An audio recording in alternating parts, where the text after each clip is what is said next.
Start first with one of the exciting topics in gastroenterology is GI motilities. At the very first, I'd like to invite the moderator of the sessions. First is the Professor An Tin Leong. Professor Ang is a senior consultant, professor of medicine and the head of research at the Changi General Hospital, Singapore, and also at the Duke and US Medical School in Singapore. Professor Ang, please.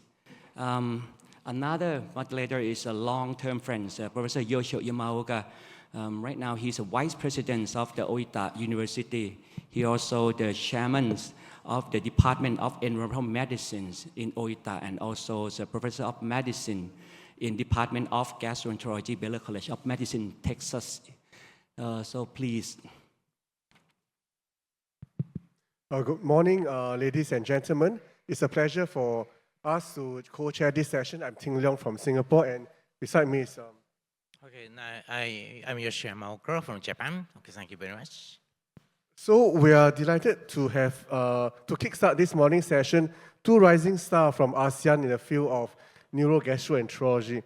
So the first speaker is Dr. Rona Lawenko from Luzon, Philippines. So please come and share your insights about functional dyspepsia. Thank you very much.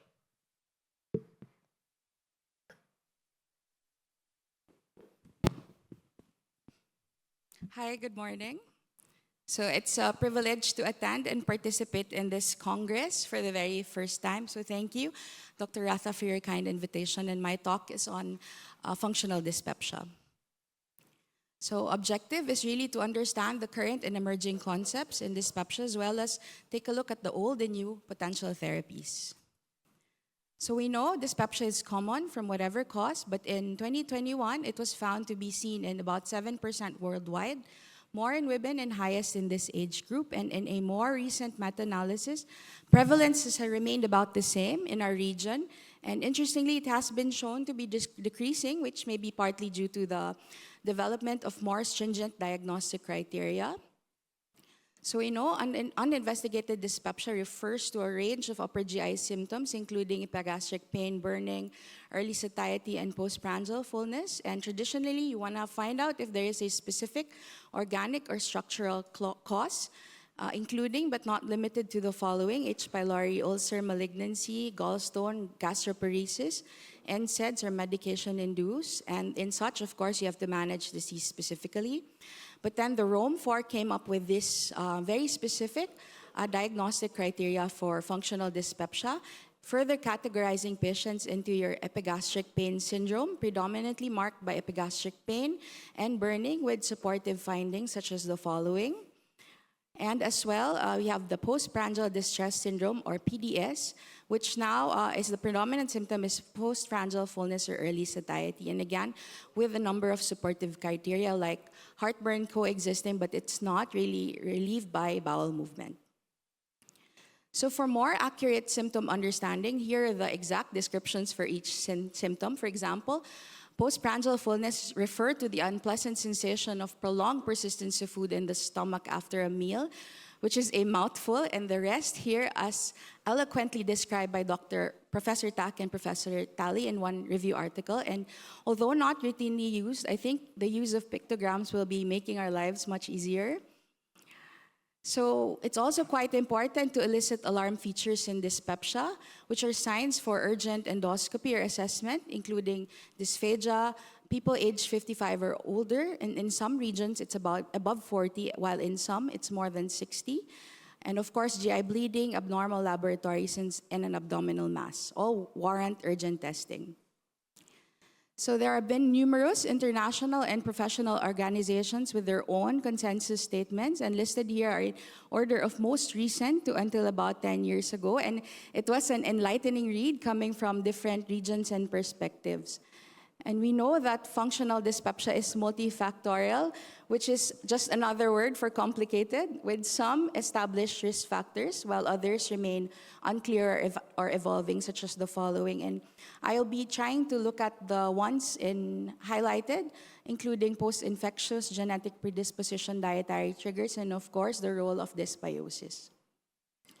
Likewise, the pathophysiology remains incompletely understood, but we know that the established mechanisms were described in Rome 4 in 2016 and include CNS processing abnormality, motility, visceral hypersensitivity, inflammation.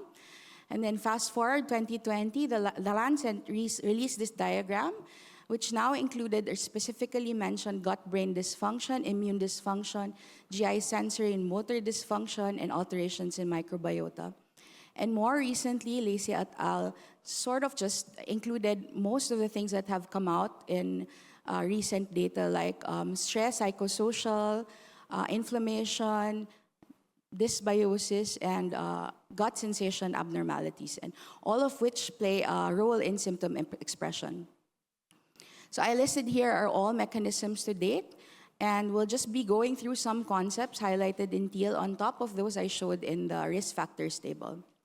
So to begin, we now have data that there's genetic susceptibility with familial clustering, and in 2019, a meta-analysis on 35 case control studies on gene association found that a GNB3 CA25T polymorphism was associated with specifically EPS subtype, and this gene is actually found to regulate the function of your channels and protein kinases in the duodenum. So I think we will be expecting more information on this in the near future. And we know that post-infectious functional dyspepsia is defined as dyspeptic symptoms after a bout of AGE or acute gastroenteritis, and in a large systematic review, they found a threefold increase in the prevalence of FD with a pooled prevalence of 12%, with PDS subtype more seen frequently than the EPS subtype. So in relation to that, emerging research has began to point towards the duodenum as a key player in the pathogenesis, and here we see a normal gut barrier with a tight junction, which basically fortifies the barrier to avoid bacteria, viruses, or medications to penetrate. So again, in health, you have this intact duodenal barrier, and when there is barrier dysfunction, such as seen in FD, you have luminal triggers, dysbiosis causing immune activation, such as mast cell, seen as increasing eosinophils and mast cell degranulation, which would then lead to neuronal changes, and eventually abnormal duodenogastric feedback causing your dyspepsia symptoms.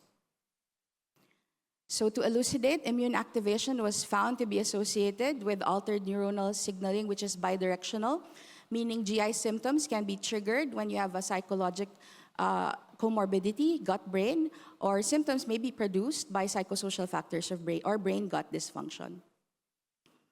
So duodenal eosinophilia was first described by Dr. Talley in PDS patients, and there's no universal threshold, but he described more than 22 eosinophils in the duodenum as abnormal.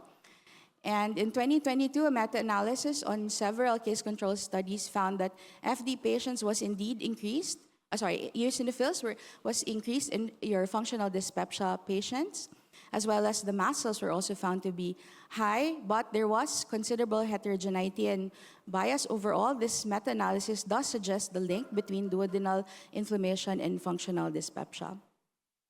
Now, the gut microbiome we know is important, and these are the small intestinal organisms we know about.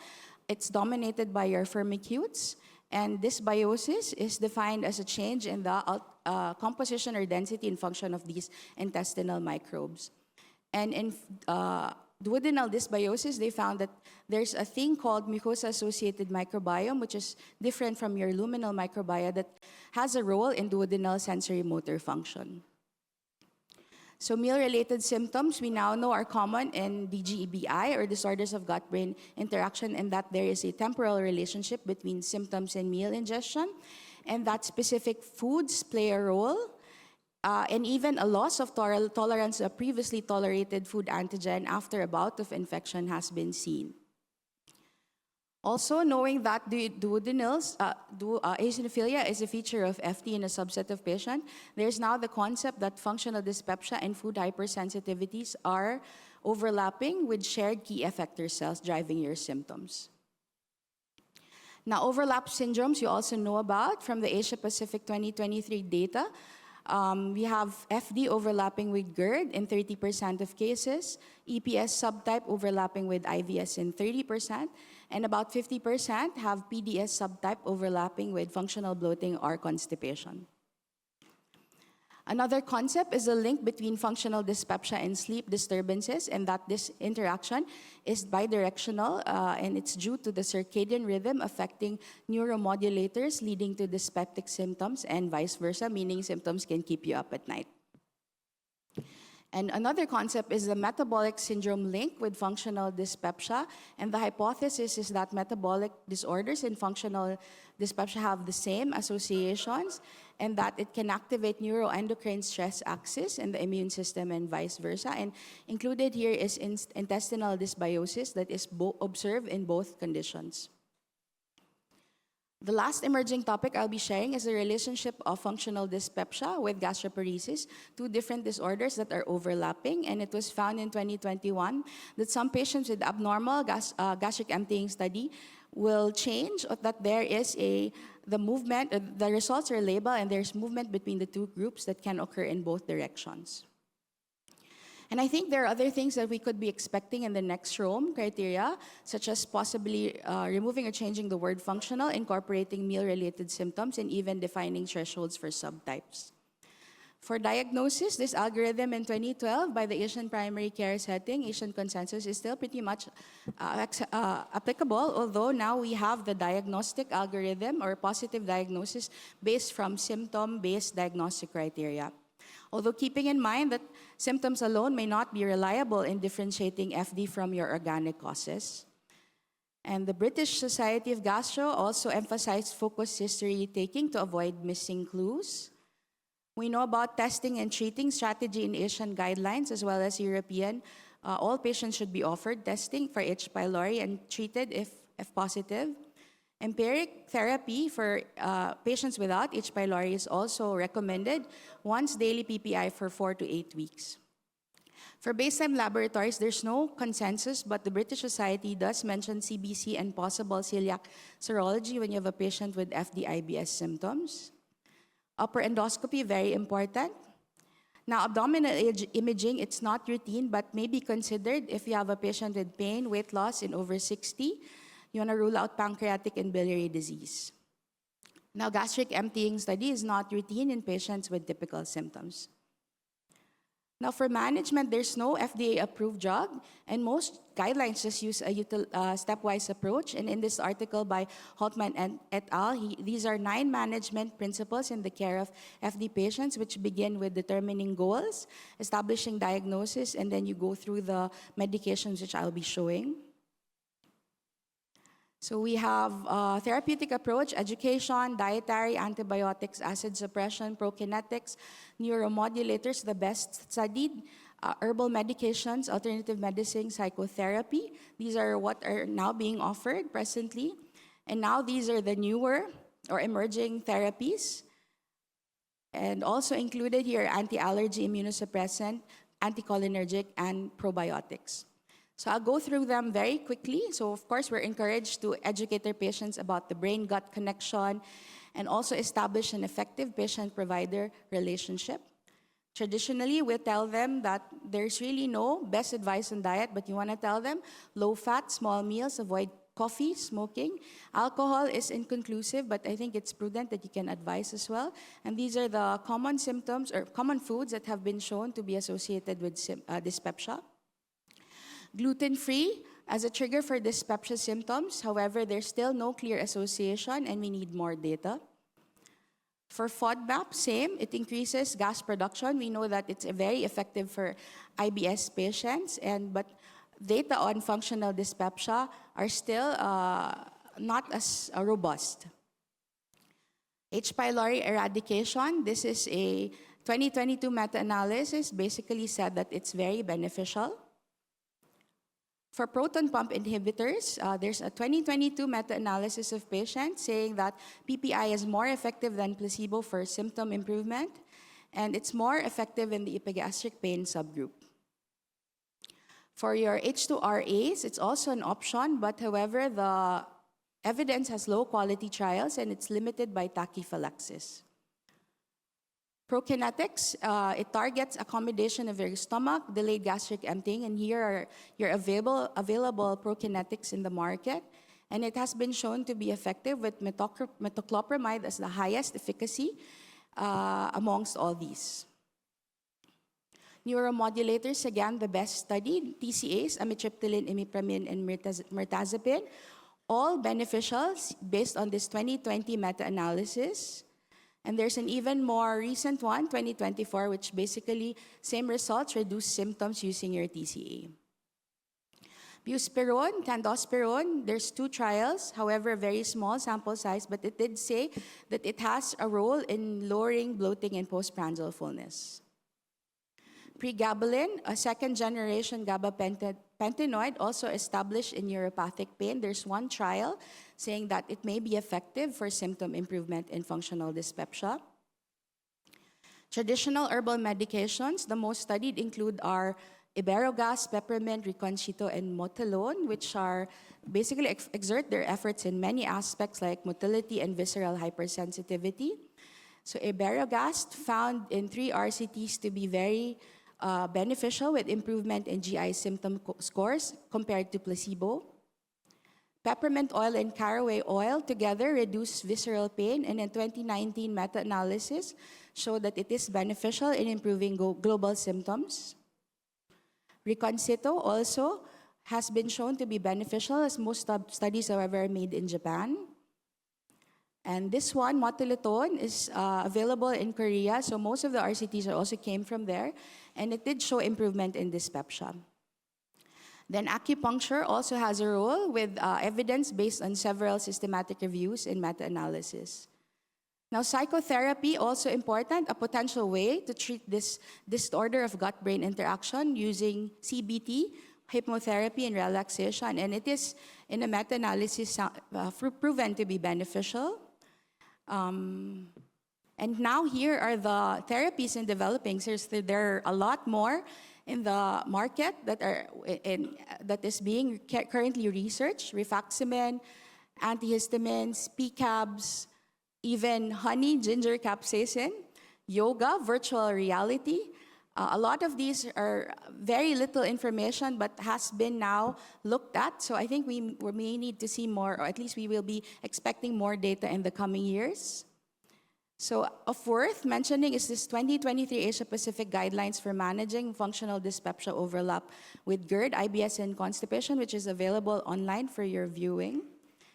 So in summary, functional dyspepsia is common. It's very complex. It's a lot of risk factors, mechanisms, and it's now linked to immune activation, duodenal dysbiosis. You want to utilize a stepwise approach to diagnosis. And in short, there's really no FDA-approved agent that is existing, but there's a lot of emerging data, specifically on diet, and the new drugs that I just mentioned are forthcoming. So thank you for your attention. Dr. Lawenko, thank you for your interesting, comprehensive talk. Maybe you'd like to stay on stage for a few minutes. Dr. Lawenko? Rona, come on stage here. I think we have some time for Q&A, maybe a couple of minutes. She has delivered a very comprehensive talk. Any questions from the audience?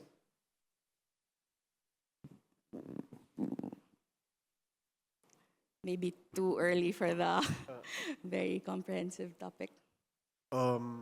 Okay, so maybe I'll just ask one simple question. So you have mentioned for treatment, we adopt a step-up approach, right, in terms of, so if someone comes to you, has recurrent dyspepsia, previous endoscopy, H. pylori eradication, and maybe ultrasound done, and all normal H. pylori, because there are so many pharmacotherapy you can choose from, how will you select, and will you combine more and more drugs, or you try not to have polypharmacy? Yeah, well, I try not to, because usually all of these, there's so many, but we're really limited by local availability. So there's only so many, there's only several drugs you can work on.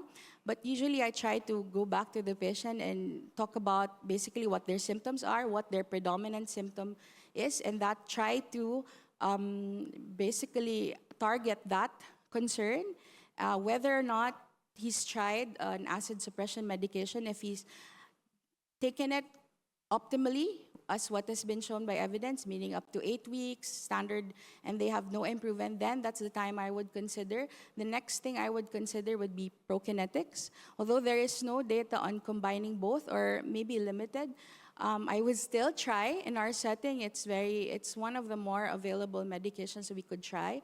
And if there's no improvement, that's the time I sit down and tell them that, hey, we need to talk about possibly shifting you to a drug called a neuromodulator, and then try to explain that this drug is just a low-dose antidepressant, but and that it works to basically target the abnormal signaling that is probably the reason why you're having persistent symptoms despite treatment and all the diagnostic tests that we've been doing. So I think a lot of reassurance, but then I also sort of open the conversation for options and include the patient in decision making. But I try to do it as simplistically as stepwise, because that's what we have to work on so far, pending guidelines or FDA approval for any of these drugs once proven efficacious. Okay, thank you very much for your explanation. Thank you. Thank you. Okay, thank you very much. So the next speaker is Navapan Issariyakulkarn from the Gastroenterology Unit, Department of Medicine. It's from Thammasat University Hospital. Okay, Dr. Issariyakulkarn, please.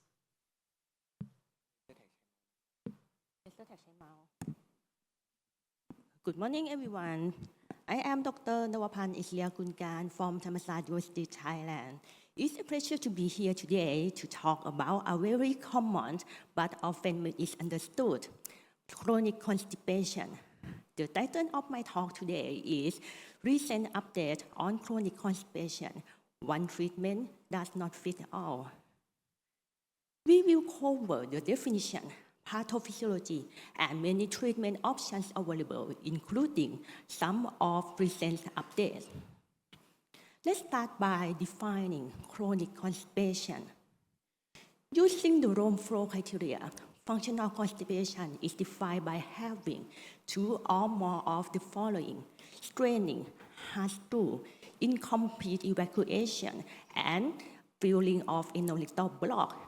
Use manual maneuver to facilitate defecation, and less than 3 spontaneous bowel movements per week. A key issue in chronic constipation is chronic sensory motor dysfunction. This includes isolated slow chronic transit time due to the decrease or dysfunction of chronic ileocecal nerve and interstitial cell of Cahal, and disturbance in microbiota. Pelvic floor dysfunction or defecation disorder, or someone called functional outlet obstruction, are also main contributors. Patients with pelvic floor dysfunction have difficulty with rectal evacuation due to inadequate propulsive force, and it increased resistance to evacuation. And someone have reduced rectal sensation, and someone have the problem about structural deformity, such as rectocele and excessive perineal descent. As you can see in this diagram, the pathophysiology of chronic constipation can vary greatly from patient to patient, making it clear why one treatment does not fit all. Next, two management options. Firstly, we should exclude secondary causes like drug effect, as I showed the name of the medication associated with constipation in my slide. Next, two, you should looking for medical conditions such as diabetes, hypothyroid, hypokalemia, hypomagnesemia, and some of myopathy and neuropathy can be present with constipation also. After exclude secondary cause, next step, we should advise patients to add more dietary fiber and or use over-the-counter laxative, and tell the patient to do routine toileting. Initial therapy for chronic constipation include simple lifestyle change like increase fluid intake, do more exercise, especially aerobic exercise, and regular physical activity like a daily 20-minute walk. We can advise to add more fiber. There are numerous studies that show that both soluble and insoluble fiber diet are beneficial. However, we should advise to start to add fiber at the low dose and increase gradually as tolerant. A systemic review and meta-analysis published in this year show kiwi fruit and prune may be held with constipation patients. Changing the defecation posture can be held in some chronic constipation patients. When you see sitting on the flat toilet can cause obstructed angle between anal-rectal junction. When we do squat, it can help to pass through more easy due to less acute angle and descent of pelvic floor. However, moreover, there are one small prospective crossover study using toilet modified device like this, and the results show they help the patient to feel improved in emptying and straining, especially in feeling like improved to incomplete evacuation.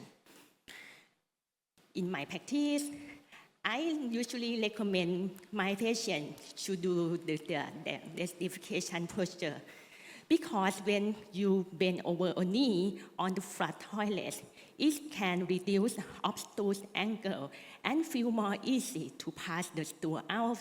And I think it's inconvenient to change the defecation posture when you're sitting on the toilet to do squat. Next to laxative, especially over the counter.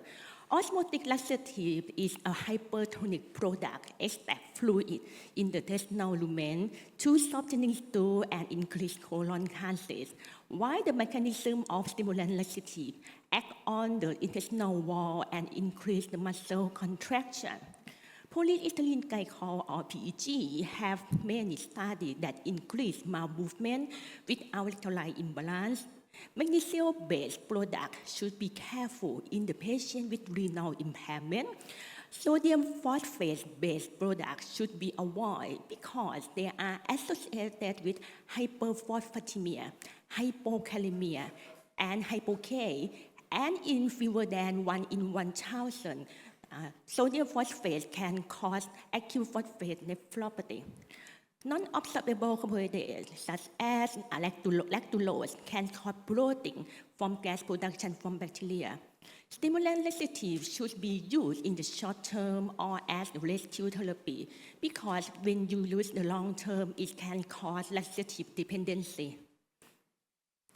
Next to the new pharmacological treatment, recent drug group, including lubiprostone, linaclotide, beclonazide, terapinol, offer new hope.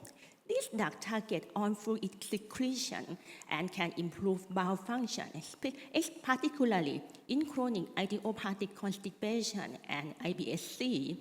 The other group is prokinetic that increase GI movement via 5-HT4 agonists. The drugs in this group are pucalopride and tecasolol. But tecasolol should be used with this indication according to FDA.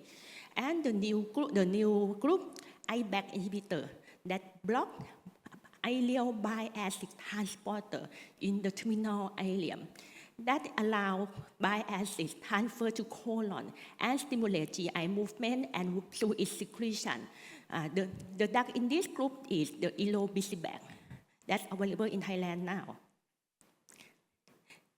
Now, if we give the education, change the lifestyle, and using the new pharmacology, but anyone not work, we should thinking about functional defecation disorder.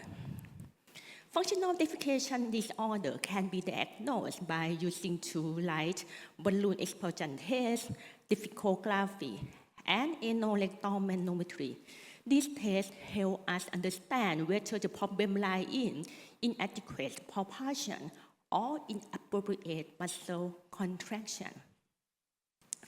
The first screening tool is balloon expulsion test, or BET. That is a screening tool for a suspected rectal evacuation disorder. It's measured by how long it takes a patient to evacuate a rectal balloon. You can do it at the OPD. It's very simple. You can fill in the balloon either of water or air around 50 cc. The normal BET is less than 1 minute. However, this test cannot differentiate between inadequate propulsion or inappropriate muscle contraction, and this test cannot differentiate between functional or structural evacuation disorder. However, when we can looking for the detail of defecation problem by using anorectal manometry. Anorectal manometry, we put the high resolution probe inside the anus, and we can see the wave like the picture like this. The picture at the lower line represents the anal sphincter. The picture in the upper line represents the rectum pressure. When we ask the patient to push, the rectum pressure will increase and the sphincter pressure will decrease. As you see in my slide, this patient, when pushed, the sphincter pressure increase. It seems to be this patient have suffered from inadequate muscle contraction, or can cause dysenergic dysfunction.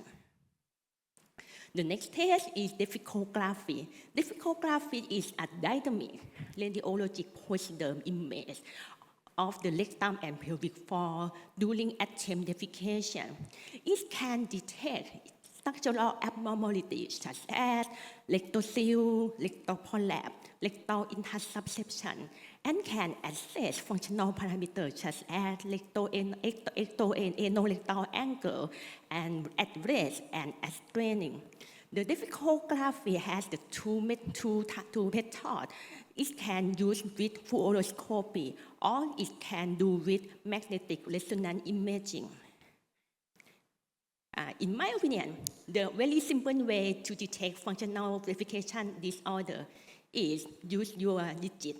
You can do rectal examination and ask the patient to push.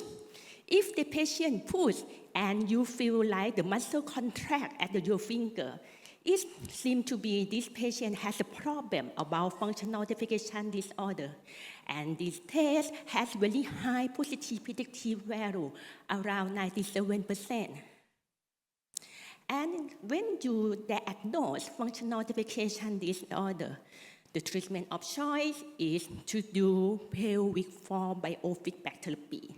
Pelvic floor biofeedback therapy is push the rectal probe in the patient anus and teach the patient to do adequate pushing and teach them to relax the anal sphincter. After that, if we do everything and it's not tell why the patient have constipation, maybe we should thinking for assess chronic transit. Chronic transit or chronic transit time or CTT can do with 3 methods. Firstly, radio-opaque marker test, like in this slide. We ask the patient to ingest the radio-opaque marker and send them to X-ray at day 5. And after that, we count the radio-opaque marker. The remain of radio-opaque marker more than 20% in day 5. You can interpret this patient has the delayed CTT or delayed chronic transit time. The other method is chronic scintigraphy and wireless motility capsule. However, this test should be cautioned in untreated dysenergic defecation because when the exit is blocked, it can delay all CTT and can delay all chronic transit time. After that, we do chronic transit time and it's normal. Maybe we should consider about alternative medicine or send them to do chronic motility study. Colonic manometry strategy is push the probe inside via colonoscopy and clip the end of the tip at ascending colon. After that, you can see the colonic wave in around 24 hours, and maybe you can find something abnormal. Like in this case, this patient has no high amplitude propagate contraction. And the other situation is opioid-induced constipation. That is a unique situation because we have the drug, neurlamidine is an mu opioid antagonist now. Move to the last section, the recent updates of the treatment. Firstly, probiotic.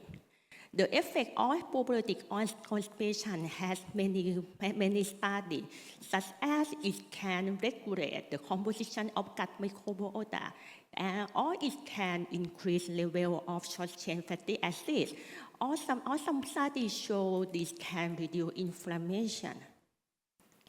Proven that the study of probiotics suggests the specific strain like Lactobacillus group and Bifidobacterium group can improve the symptoms of constipation, especially in these two strains, can improve the symptom score and the quality of life.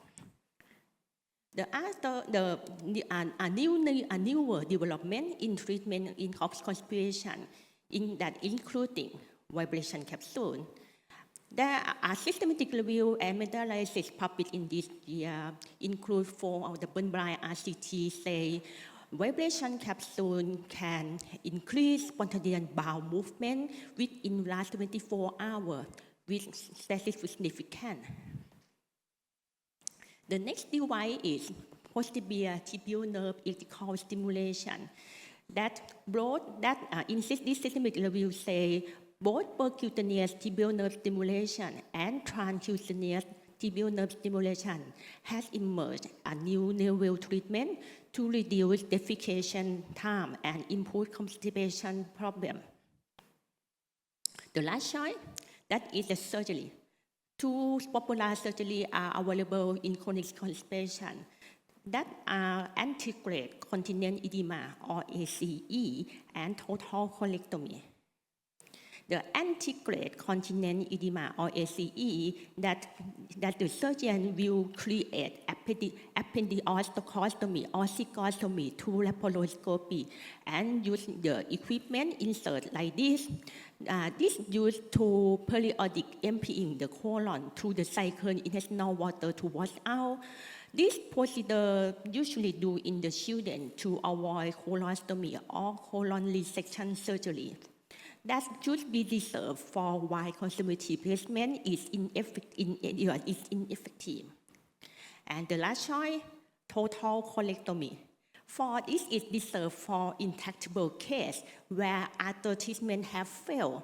Surgery like total colectomy should be excluded in some conditions like this, especially in the untreated defecation disorder.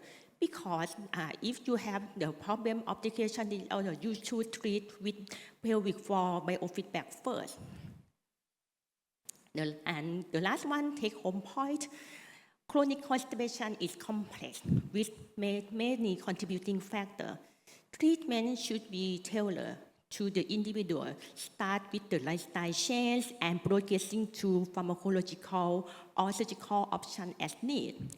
One treatment does not fit all, but with the tool available today, individualized care to achieve the best outcome for the patients can be done now. Thank you for your attention. Okay, thank you very much for your very good explanation. And now I understand, so the one therapy is not enough or something. So do you have some question or comment from the floor? Okay.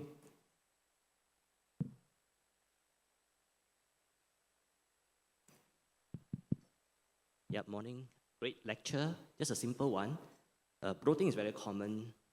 Bloating is very common among patients with constipation. So how will you approach that in your practice? Firstly, there are the other conditions that I don't take in this slide. That is the methane-associated constipation. That it can cause form chronic constipation and produce more methane gas and can cause more severe constipation. In my opinion, if we have the hydrogen breath test available, and we think about this condition, we should send the patient to do breath test. And if you see the high methane, you can treat the patient with antibiotic.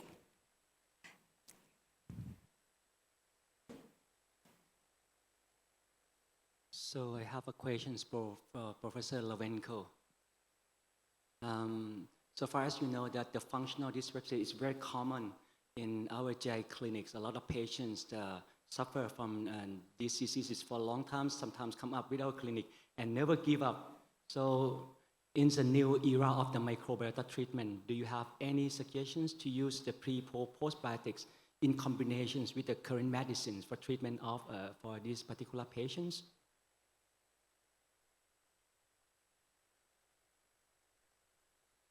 So thank you for that question. So actually I didn't have time, but in the last slide I did show that there's like a meta-analysis showing the role of probiotics, different strains, some with Bifidobacterium lactobacillus. However, there's no significant, no difference basically, but I think it's still in the early stages.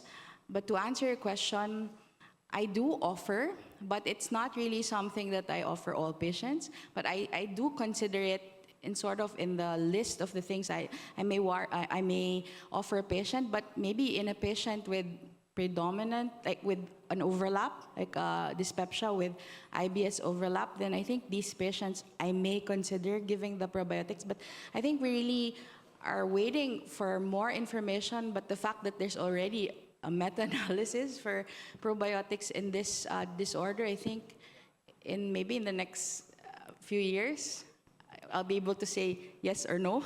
Thank you. Thank you. Okay, thank you very much. For you, so the concept, you said that in the final is also the probiotics is also now using, but for the research level, currently is what kind of, especially is bacteria, is the microbiome, is especially is have the function for the constipation.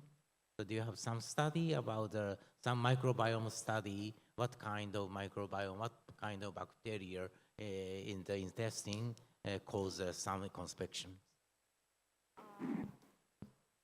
As I mentioned in my slides, some of probiotic strain has shown more benefit than other. In my opinion, maybe we should select the probiotic like lactobacillus group or bifidobacterium group to treat the constipation patient. Yes. So just to follow through that, so you do use probiotics routinely in your practice for patients with chronic constipation?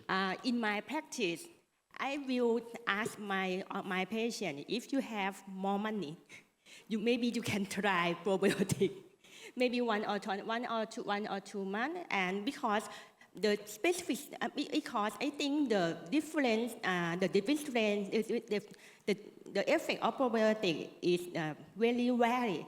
It can work and cannot work in some patients. Maybe they can try first. In my practice, I advise my patients to use the probiotic, especially in two strains, lactobacillus and bifidobacterium group.